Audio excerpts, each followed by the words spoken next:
All right, welcome to another Friday night episode of Keto Rocks. We are your hosts, the trio. So we're going to surprise you with a new addition to the family. So Brian Damaged Forsythe is below me, I believe. And then we had so much negative feedback, we thought we'd bring him back just so we could give him a chance to redeem himself. We got Dr. Steve O in the house. So Steve, welcome to the show, brother.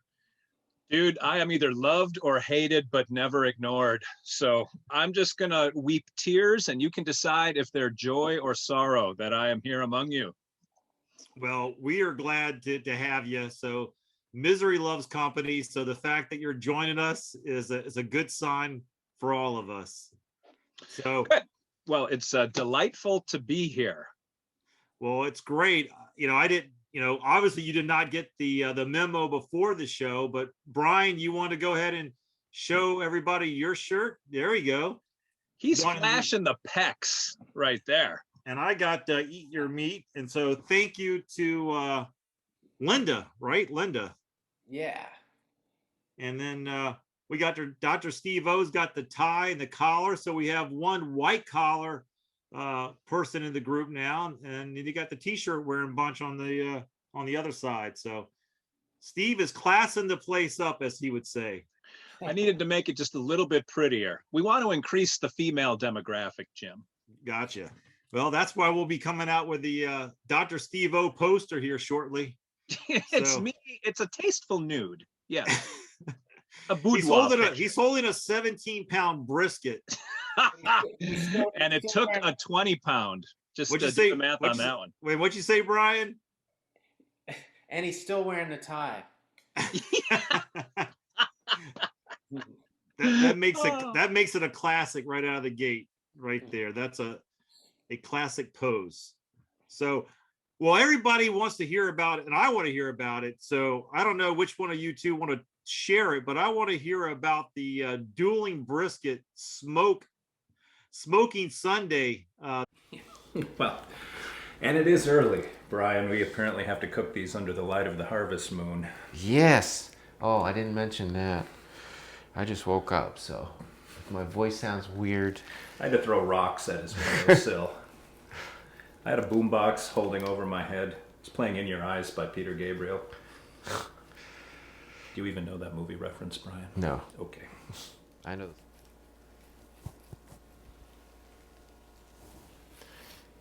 That's good. Indeed. I'm not going to over rub it. Look at all that mess I made, though. You can't make an omelet without breaking some eggs. Yeah. Your meat fits, Brian. Yes. That's always a good thing. So Steve, let me just ask you a question. Did you know that in order to properly smoke a brisket, you had to do it under the harvest moon, as you said? I didn't realize, I knew it was going to take a while, but man, the amount of time it took. I mean, I had a full head of hair when we started this process, Jim, and well, I'll get to that in a second. There was going to be a running sight gag that Brian Forsythe decided he absolutely would not participate in, and we'll get his take on that in a second. But the day before we did this, I just asked Brian something like, what time should we come over? So I asked if it was okay to come over with the brisket. And his response was, we're going to need to talk. So I'm in the middle of Home Depot on my cell phone, talking to Brian, talking to himself, as he's kind of arguing among himself all of the different pieces of this equation that he's trying to assemble in some algorithm of brisket smoking. And I just held the phone like against my ear and then shopped with my wife while Brian came to the conclusion, yes, let us begin at the butt crack of dawn. And I said, I'm there, brother. And so that's when I showed up. And I'll be darned, Brian was a gracious host and he was prepared. Like everything was just in typical Brian fashion. It was laid out the way it needed to be. And I had 2 briskets, not just one. That was not clear on our last podcast together. But he was able to get them all prepped and get them smoked. And like decades later, we ate the brisket. Now, in all seriousness, was that your first time you've ever tasted brisket smoked by yourself or smoked by somebody that you know? Oh gosh, yeah, absolutely. Yeah. Yeah, and nobody I know has the patience nor the equipment required to do that. Nobody has the Iron Horse 750 The Traeger baby. smoker. Yeah. Ironwood. Ironwood. Okay. Ironwood. Ironwood. I don't want What's the trigger guy to get insulted. yeah, true. What's the official title? What's the nomenclature for it, Brian? It's the Ironwood 885. All right. The Ironwood 885. Big enough to smoke a horse. Yeah. All right. Cut into pieces. So you showed up at the crack of dawn. Yes. And then Brian, why don't you take us through the process of you was he truly throwing rocks at your window and blaring the boom your box eyes in your eyes by from a movie Brian has never seen. No, I I've can't- not seen it. He's got to see. You've seen Say Anything, haven't you, Brian? I don't know. Probably, maybe. You If I saw it again, I'd go, "Oh yeah, I saw that movie." But I don't know. I can't really recall it right now. well, if you flew anytime during that time, they played that movie back when on the airline. So my Jim, guess I is can't tell you how many pop culture and movie references I made throughout the day to just be looking at Brian looking back at me with a blank stare. Yeah, Yeah. there's nothing. With my mouth hanging open, I go, "Oh, okay." So Brian, what was his algorithm that you were going through with yourself as Dr. Steve-O was shopping in Home Depot? Do you recall? Well, yeah. I mean, anytime that I'm planning like this one of those long smokes, I have to sort of plan it out in my head. And it's one thing for me just to do it myself, but when there's another person involved, I gotta, coordinate it. And then on top of that, it was 2 briskets instead of 1. So I'm like, okay, let's see. Because I think at first I said 8 o'clock, and I thought, nah, if you get here at 8, then I won't get it on till 9. So, all that stuff was going on in my head. So I had to sort of backtrack to figure out once you got in the door, how long it would take me to get it onto the smoker. Well, initially, wasn't Steve supposed to, Dr. O supposed to bring 1 17-pound brisket? Where did the second one come in? I didn't know I had a second one, nor did I know that neither was 17. It was 25 total. So there was a 13.5 and an 11.5. Yeah, which are plenty big. Yeah, they were husky. Yeah. Now, did you literally pick those out yourself, or did Mrs. O pick those out for you? She goes by Mrs. Steve on all of the social media outlets, but no, she does all the shopping. She doesn't care for shopping with me. Well, she picked some good ones. I'll have to give her that. God, they were fantastic too. Yeah. But we'll get to that as soon as, I guess, do you want Brian to walk through the process, Jim? Well, you go through the process. I'm gonna integrate. I'll roll some film and show what you guys went through, so it documents that you guys really did it at the at I think 07:30 in the morning, and the fact that you guys got a chance to sample it. Now, here's the question: did you guys actually eat more than just a sampling that evening? Did you have a full blown? No, You just didn't. sort of snacked off of it, and then I cut a chunk off for the next day. It was getting late by that point for me, anyway. Jim, you have no idea. Was it like midnight at this point? Like he's like, oh. Nah, it was what, 7 or 8 maybe. It was probably 8 p.m. I think I got home at 9, so we left probably 8:15. But we didn't have a whole lot just because everyone had already eaten supper. Like it was getting, I texted Brian at like 4 or 5 that afternoon to try to get some sense of ETA, and he said it's still out, or I just wrapped him or something. So we just went ahead and ate dinner. Yeah. Now, Brian, did you wrap them in foil or did you use brown paper? No, I used foil. Okay. I wanted to preserve the juices. I'm big on juice. Brian loves his juice. Yeah. No, it does make all the world of difference when you can capture that and utilize that. So I get that. And plus, I really wanted to excel the cooking process at that point because I didn't want it to go into the night. So foil is that seems to be the quickest way to get it to go. I mean, So the sight gag, texted Brian like at that noonish, and I said, "Hey, I got this whole thing set up of how long this is going to take. So I'm going to shave my beard and put on a different shirt. And so just change your shirt. And then it'll look like we came back from this long journey to Oz to return to this brisket. And I come walking through the door, and Brian is wearing the exact same thing that he was wearing when I left. And it was suspicious to me that he never texted back anything to my request. So I thought he just jettisoned that sucker and told me to pound sand, boomer. And so when I came in, he did salvage the day, though, because when I first pointed out he was wearing the same shirt, he gave me the same look as when I said, Peter Gabriel, in your eyes. He just kind of went, huh. And then I said, we're supposed to make this look like it's months later. And he said, well, just say I'm wearing the same thing for months. That'll work. So Brian, in a very nonplussed way, ignored all of my outrage and just provided a solution to the problem. And I'm sure all was good when you actually sliced into the brisket and actually tasted how moist and meaty and tasteful it was. Jim, man, beef sort of tastes like beef. So the flavor didn't bowl me over, but God, the texture was just, it's something that it's hard to describe. And it's like, how does a banana taste? It tastes like a banana. I don't know. It was so smooth and soft and buttery. It wasn't even like a piece of meat. It was like candy. It was just so perfectly cooked. it did turn out well. So do you have any other smoking projects in the future or any other meats that your wife is going to buy? And since you don't have the utensils to be able to smoke them yourself, we'll let Brian smoke them. I know there's a couple Kix shows coming up, so Brian's house will be abandoned, and we may sneak in and commandeer that Traeger to 3000 or whatever he said the model number was. Yeah, as long as Brian's not home, I just have full run of his stuff. Although, no, you store that thing in the garage, don't you? Yeah. Oh, man. All right, I got to work around this. We'll figure it out. So talking about shows, Brian, I see Kix has got, your guys are returning to the scene of the drive-in in Frederick, back in your hometown. Yeah, that one just popped up, which is cool.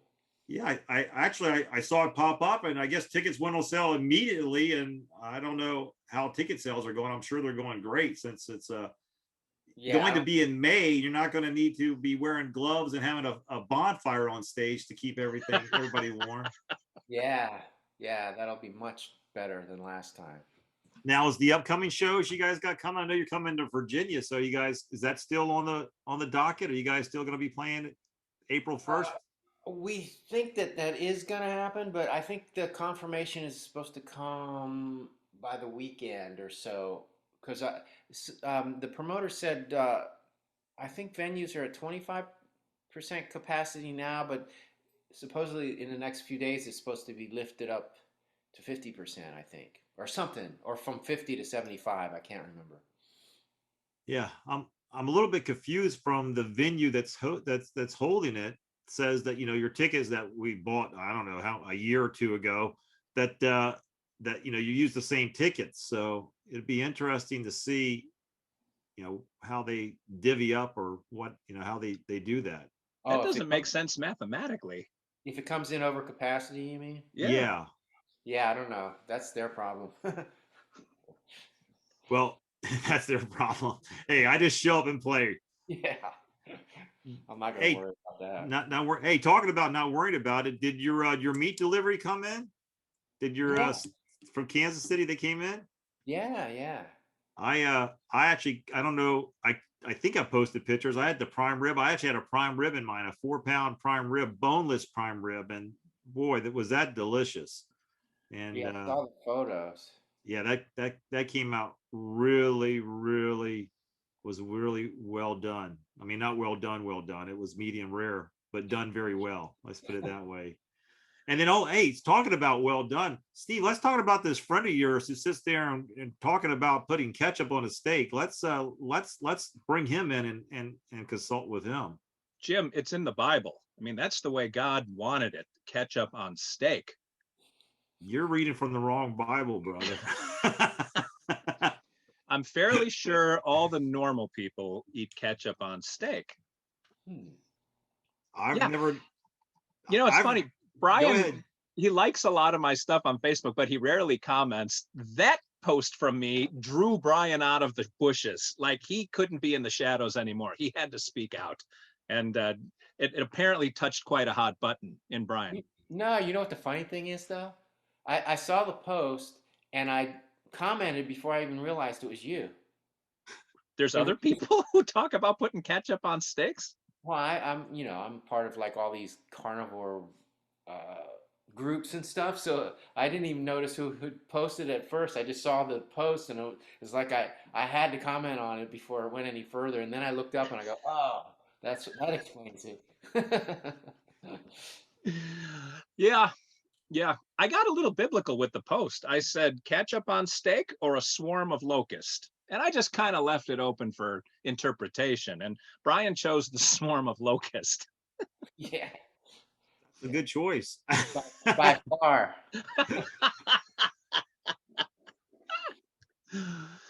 So yeah, I eat ketchup on my steak. I eat peanuts. I eat the whole shell. I just put the whole thing and eat the whole thing. I don't shell peanuts before I eat them. Like, I've got a few weird, quirky eating kinds of things, but neither of you are in any position to criticize people for quirky eating habits. No, I don't criticize anybody for eating habits. I just, find out who I'm going to delete from Facebook for posting stuff that's insulting. That's all. Yeah, we call that a tell. No. It made me laugh. It made me laugh when you posted. I saw that and I laughed. I posted, and then all of a sudden I noticed Brian liked what I had posted, and I read up and I saw he had responded to yours, and other people had responded. And there was somebody else responded with, I've lost friends over something that's less than this. So it brought a lot of responses, that post did. So it was interesting. So Steve, now that you've seen what smoking a brisket on a Traeger, the results of it, does it make you now want to go out and get your Traeger yourself, a Traeger, so you can smoke food at home and impress your wife? Yeah, I don't know. I think that would probably be inconvenient to Brian to have to drive over to my house to smoke it on my Traeger. It seems easier just for him to use his right in his backyard. Brian, would you make the drive? Maybe. Well, let's ask a question that I know Steve's dying to ask, but I'm going to ask it. I'll take the bullet for you. All right. How's the book coming, Brian? Yes. It's actually, I've been making some progress. You'd be surprised. Even since Let me just clarify. This is only the second half of the book. Like, I just saw it today. I've got a binder that I bought because Brian's book is pretty thick. It wouldn't fit in the thinner binders we have. So I got a big one for when I get his edits done so I can get him the full manuscript back. Yeah, it's pretty thick. Let me grab it. It's a 17-pound book. It is. That one's going to need kerosene, Jim. Check out all this I've done, though. I got a bunch done in the last week. Yeah, but very good. I found these at Target yesterday. Instead of using the full these things, sticky notes, the big sticky notes, you got the pointers. Yeah, the little tags. Yeah, so because I ran through all my sticky notes, so I'm prepared now. Are the sticky notes for your benefit or for mine? Both, because they mark the pages where I've made changes. You don't think I'd notice as I was paging through? Well, because some of them I'll just correct one word, Yeah. And I do highlight it, but I'm always like, well, like if I want to flip back through and just check what I've done too, it helps. Okay. And I can write notes on those if it's something I really need to come back to. Okay. So I guess, Jim, the pressure that you're putting on Brian behind the scenes is getting him moving. And really, it sort of is because of pressure that you're putting on him to get him moving, because I'm guessing it was you, Jim, that decided people who register for the Keto Rocks retreats. retreat are able to get a free autographed copy of Brian's book. And that happens in August. So something has to take place between now and then to create that book.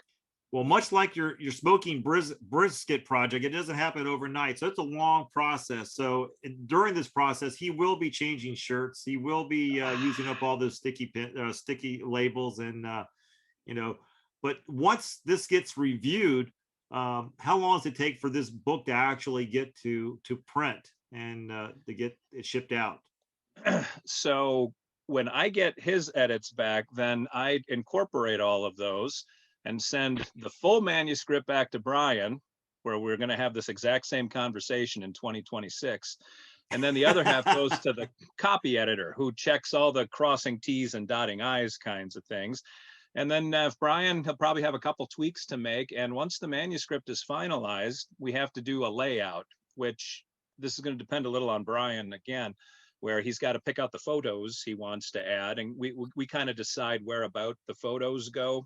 And then the layout person gets everything publish ready and then just sends it to the publisher. And if we self-publish it, we just start printing books on demand. Like, it's a very fast process from there. Is it like, once you got it all, the manuscript, and you send it off to get print, we're talking about a week, 2 weeks to get those back?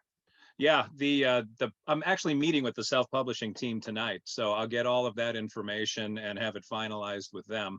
Brian's isn't the only book that we're looking to do this. How many books are you got in the works right now? I'm on my 4th. Congratulations. That's awesome. Yeah. No, it's cool. It is cool. Thank you. Yeah. It's awesome. Now, is Brian the first? No, Brian's the second. Well, that's still pretty good. Brian, and like I told the story a couple weeks ago on this, or 3 weeks ago on this show, it sort of came out of nowhere. Like, it wasn't even in my mind to pitch to Brian because I didn't know him that well. And he just started telling his story, and I was like, holy cow, you ought to write a book. And he said, I know, I wanted to for like 20 years. And I'm like, I know a guy. And then we made magic happen, Jim. Well, I'm looking forward to now. Brian, is everything? Have you hold anything back in this book? Is it a tell-all? Is it truly? Are people going to be shocked what you're sharing in this book? Well, I got to think of the other people involved. So there's a little vagueness here and there, just so I don't incriminate people. But that's the other thing. Once it's done, I got to go back through and just make sure there's not going to, be any problems. Do not want a lawsuit. Yeah, and I don't want to tell somebody else's story, Well, it's not just lawsuit either, but it's you really do have to kind of stick to what did I see, what did I experience. But on top of that, there's sort of an element of I don't want to cast everything in a negative light. Like, these are people who I was close to, and so I'm not burning bridges. So I think Brian's being kind of careful to make sure to have the right tone with the stories he tells, and still stay honest with it too. It's a tightrope. Yeah, there are some things where I just come out and say it too. So there's just no avoiding it sometimes. So is that part going to be shocking to fans? I don't know if it's going to be shocking. It's stuff that people probably suspected anyway, but they'll just hear the details and what it felt like to go through it and all that. But if you're telling the story from your perspective and from stuff that you experienced and witnessed, that's your perception of what took place. So no one can fault you for sharing what you perceived went down. That's true. Yeah. So, yeah. So Steve, when are you going to write your book about like all these, how this project came about and all these books you are now writing for these rock and roll stars? Here's the beauty, Jim. Nobody cares. I could write a book and I don't even know if my mother would buy a copy, but it's certainly been fun for me.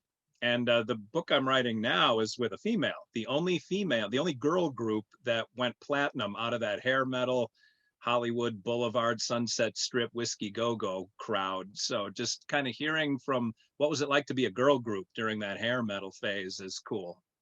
That's awesome. Yeah, Now, that'll be good. now when's that book expected to be out?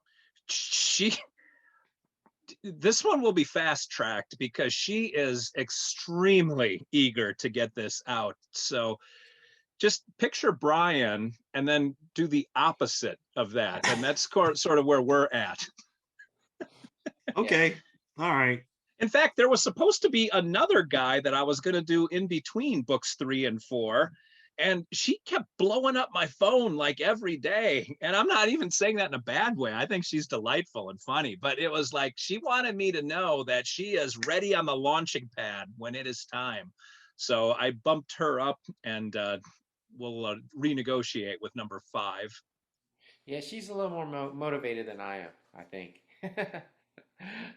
Yeah, the whole book thing, I remember, when I told you, I've been wanting to do that for a while. That's kind of the way that I operate. I get this idea like, oh, that'd be cool to do that. Maybe someday I'll do that. And then maybe someday never comes. It just sort of stays out there somewhere floating around. Well, after you and I, we're just going to have a conversation here, Jim. After you and I had that lunch at Outback, I remember telling my wife, I'm like, yeah, he said he wants to do it, but it didn't sound like he was real committed to the cause. And so I think I contacted you real soon after, and I said, like, do you want to start Tuesday? And this is Right. a Friday. And you were like, you hemmed and hawed for a minute before you said yes. So I don't know. And I wanted to ask you, once rubber hit road, were you a little bit like, whoa, what did I just agree to? Kinda, yeah. Yeah. When you called me and it was like the next week you wanted me to come, and I was like, wow, I didn't even have a chance to think about this, which is probably a good thing. But the good news is there's a Kroger where you got, or not a Kroger, there's Costco. Costco. So the saving grace was Brian goes, well, I got to go to Costco and I pick up some meat. So Yeah, that's what did it. I looked on the map. I go, oh, that's right by Costco. so was that intentionally the spot you picked there, Steve? No, that's just where my office happens to be. So the first 3 guys all are in Nashville. So they just came to my office a couple times a week or 3 times a week. And the gal I'm working with now is in Florida. So we're doing things remotely. It's just easier when the person's in front of me because there's a lot more to the story than just the words. There's a lot of body language, and it's a better flow if you're talking directly to somebody. Right. And you're recording everything they're saying just so you can go back, and then you're going back and typing away. I take written notes and I record, so I don't want to miss a thing, as Steven Tyler sang. I don't know if Brian has heard any Aerosmith songs. One might have been in like a movie soundtrack at some point, but Aerosmith.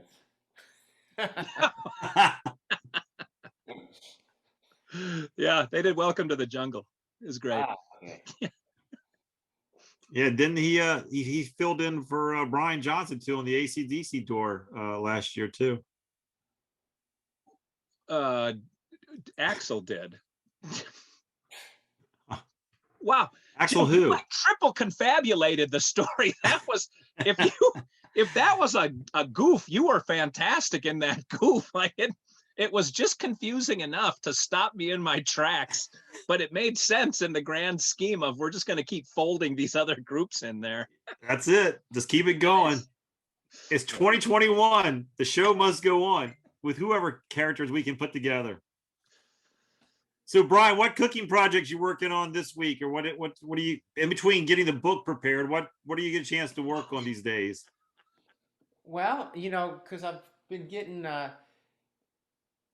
other friend of mine sent me those soft shell crabs. Yes, they look delicious, by the way. Yeah, they were good. That was the first time I've ever made them for myself. But so I had those, and I had what was in there? Venison steaks and that venison roast. But he sent it that Wednesday of the big snow, and it took a week to get here. It was supposed to be like a second day or something, or maybe overnight. I forget. He sent it quick because it was frozen. Perishable food, yes. Yeah, and it sat and it got to Nashville and then just sat at the UPS place for like 5 days. and I finally got it, and it was a miracle. There was still ice in the inside, but it was thawed. It wasn't frozen anymore. So I just kind of stuck it in my refrigerator. So I've been working on that. I've been eating venison all week because I started out with this, well, with the soft shell crabs, then the steaks, and then the roast yesterday. So I finally got all that taken care of. Well, there's also some venison ground venison in there. Mm. You that have I any venison? Did he send you any venison sausage? No, but I'm gonna take the ground venison and mix it with ground beef, or yeah, combination ground beef and ground pork, and make patties out of that, like 3 different things together. Because the venison, like, I don't know if you've ever tried to make burgers out of venison. It just falls apart because it's so lean. There's no No, fat. I've done sausage. I've never done burgers. I just love putting this. And I always just put like the shoulder or whatever in the crock pot, and just put it on slow and just let that meat just fall off the bone. And oh, The venison, you mean? yes, So venison slow cooked is good too. I've never tried really, it. really good. I used to put it on before I go to work. I just put it in the crock pot and come home that afternoon, evening, and man, it just be so tender and off the bone. I used to make barbecue out of it. I would just shred it up then and just add barbecue sauce, and man, it was delicious. I love it. Well, that venison roast, when I cut into that, it was like a prime rib in the middle. It was really nice. It looked really good. I made for the first time. I think I did it on Sunday. I did the carnivore pancakes. I printed out that recipe and did the carnivore. And you were absolutely correct, Brian. Man, you can't tell the difference between a pancake. I mean, it tastes just like a pancake. It was way different. Not, I won't say way different, but like the chaffle, that has the texture and the looks and the feels of a waffle, but there's you can notice that it's not a true waffle, but the pancakes tasted like a true pancake. Like, I guarantee if you served that to somebody and didn't tell them it was a carnivore pancake, they wouldn't know the difference. Yeah, I know. They're like crazy. They're scary. Good. Similar. Yes. They were scary good. I had that and sausage on for brunch for Sunday I made. And then today I did chicken. We did chicken which Peggy's like, we just had so much red meat lately. We had salmon, we did salmon, and then today we did chicken. So broke it up a little bit. I think I'm gonna do salmon tomorrow just to throw in some fish this week. And true confession, I took my grandson to go trout fishing, and Peggy's like, oh yeah, we'll go catch us dinner, we'll come back and we'll have fresh trout.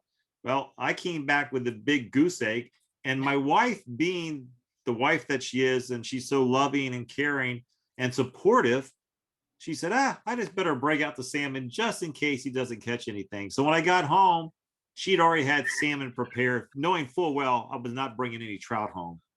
So the confidence behind me going out with our grandson, just fills me with that confidence to go out there and do it again. You understand that, Steve? Oh man, Jim, absolutely.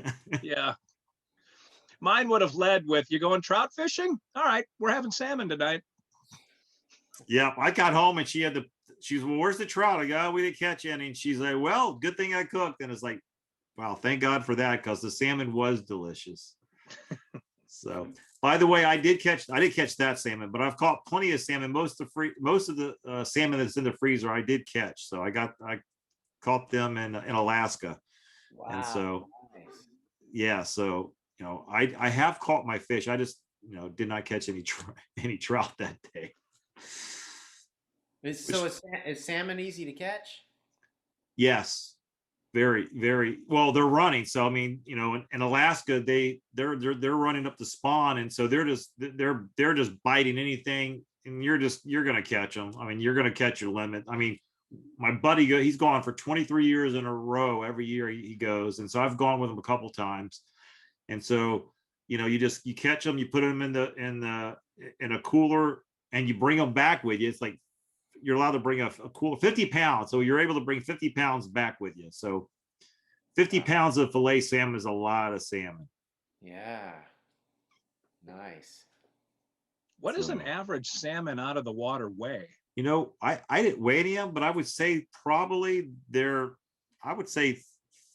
3 to 6 pounds, somewhere in there on average. that's There's some all. bigger ones than that. We caught some bigger. We caught other fish too, but I would say probably.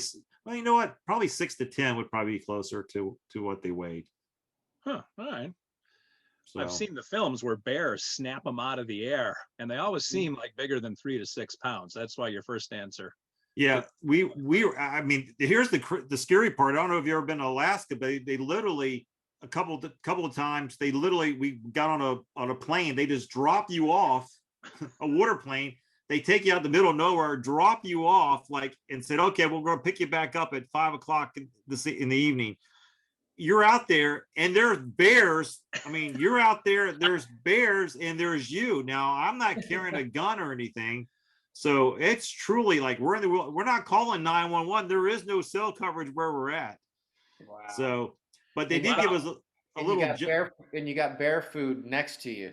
Yes. yes. So I got some pictures. So they do give you a little John boat. They have mooring out there that you can get on and use and go around. So I took my buddy and we were going up. I said, man, look at all those bears on the thing. Let's go check where they're going. So I got some pictures where I'm literally probably 3 feet from the bears. And my buddy's like going, hey, are you just going to invite them on the boat? Can we back up a little bit?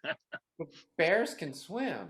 Well, yes, they can. And they're fast when they want to be. So we had a guide with us on another trip on the river, and he was missing like half his hand. And he carried a 45, and they have in Alaska, it's a badge of honor to be attacked by a bear and survive it. So they have these books called about bear attacks that you can buy at any store or market. And our guide happened to be in one of the chapters of the book, and he said, "Oh, you need to go read my story. I got like this because he got attacked by a bear and had to run his hand down the bear's throat." And pull and what saved his life. But he was carrying. So we had bears that came up to us that were close, and he would just go, "Get on. I have no problem in shooting you. Just move on, keep on going." And obviously that works. The bears understand that because they just kept on moving right by us. But yeah, it's pretty wild west out there.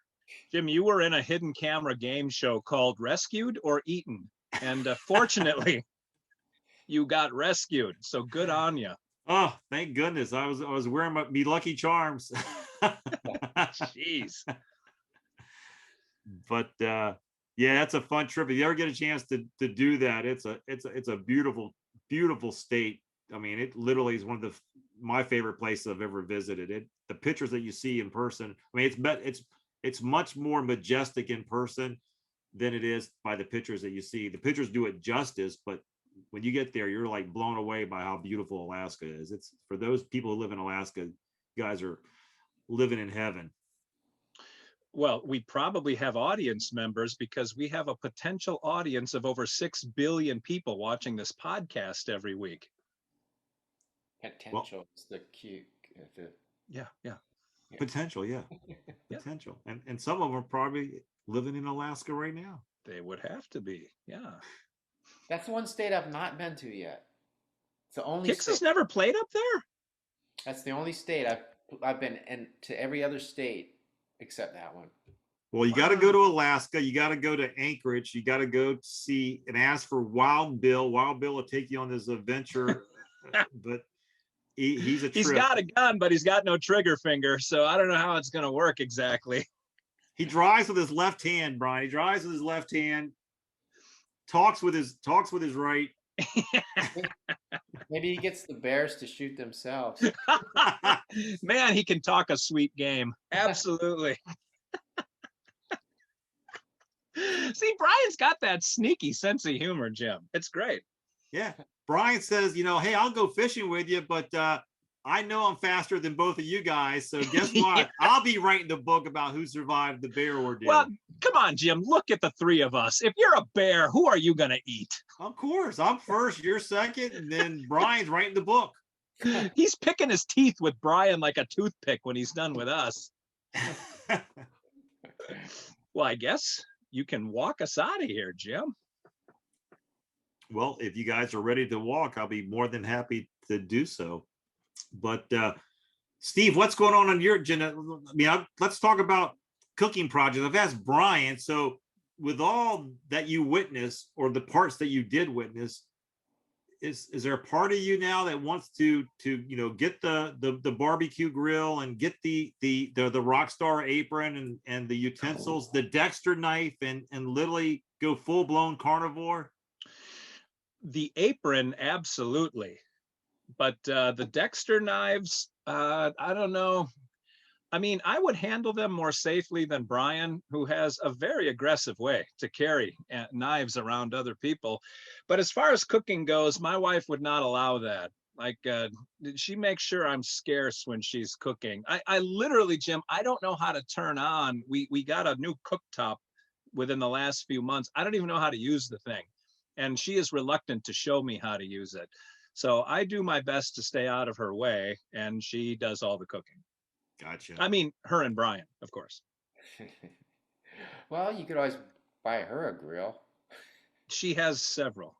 Oh, she does? Yeah, we've got 3 right now on the back porch. Nothing as big as the Traeger 4000, but we definitely have a few. Okay. It's the Ironwood 885. Right. Is that correct, Brian? Is that the right nomenclature? That's the model. All Fishing right. around for them sponsorship dollars. I like it. 885. There we go. Can hold 2 briskets. You know, it's funny too. When Mark Schenker got his first, he was the first one to get the Traeger, and he got the Ironwood 650. And I was going back and forth trying to decide. I was going to get one just like his at first. And then I was going to go for the smaller one, and the Traeger guy actually. I think I even put in an order for it, and then the Traeger guy got a hold of me and ended up sending me the bigger one instead. So I was like, cool. And I didn't even realize mine was the bigger one until I was doing something and I looked down and saw the number and I realized that's not a 650, it's an 885. And it's because I didn't think I was going to be able to, I didn't think I'd need that much room, but it's nice to have. Yeah, because when you got people that come over to your house asking you to cook their briskets, you're now well prepared. And I could have probably put another one on the top shelf. I could have fit another one in there too. Now, Steve, did you guys eat all that brisket already? Is it gone? Have you guys devoured it? We cooked on a Sunday. It was gone by Wednesday. Like, I ate nothing but that brisket for the next few days. Both of them? No. Sorry. That's a good. Glad you clarified that. No, just the one that you cut the piece off for you to keep. Okay. And then the rest of it was devoured by Wednesday. And the second full brisket is in the freezer. Okay. Well, that's what he says, Brian. I did see the ad on eBay that says cooked brisket by Brian Damage Forsythe, fresh off the Ironwood 885. What you end up selling for that thing for? You were asking for $2,000. Did you get $2,000 for it? I had to forge his signature, which it took a few practice runs, and I had to draw his little character, but that bumped the price up to $27. There you go. We paid $33 for it, and there was shipping, but I still consider it a good investment. Hey, it's a tax write-off. Yes. But I did advertise as soon as Kix is up in Virginia in April, like there is going to be a Traeger 5000 Iron Horse for sale, and also used by Brian Forsythe. There you go. Hey, Brian, talk about, your endorsed items. Don't you have a guitar coming out? Is that something we can talk about? I don't know if it's been officially announced, but I think he may have put a teaser out. But yeah, I have this friend of mine is making a signature guitar. It's like a replica of my Telecaster. Nice, man. Good for you. That's cool. Yeah, so that's another thing I'm hoping that's available by August. It should be. Oh, wow. A free guitar to everybody who registers for the retreat? Not a free guitar. Oh.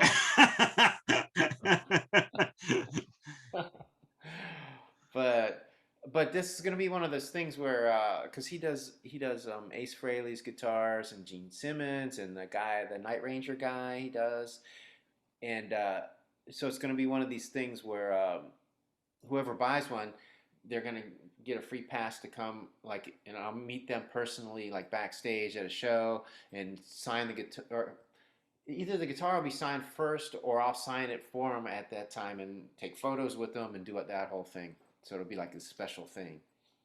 Nice. That's awesome. Now, can you sign any other guitar but the one that you're endorsing? Well, yeah, I've signed other guitars before, but Jim is just trying to up the eBay value of a couple guitars he got at a pawn shop last week, Brian. Don't fall for this. I bought them from a guy in Nashville. It's probably a true story, actually. Well, no, that's awesome. You got a lot of irons in the fire. You know, you got the book going on, you got your guitar stuff, and you got kick shows hitting the road again. So you got a pretty busy spring and summer coming to you, Brian. Yeah, I got a couple other things I've been procrastinating on that I'm supposed to get done too.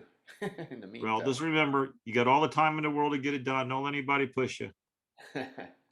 Brian, when we went home, so Jim, I was giving Brian some more heat about the fact that his gold records still have not been hung on the wall.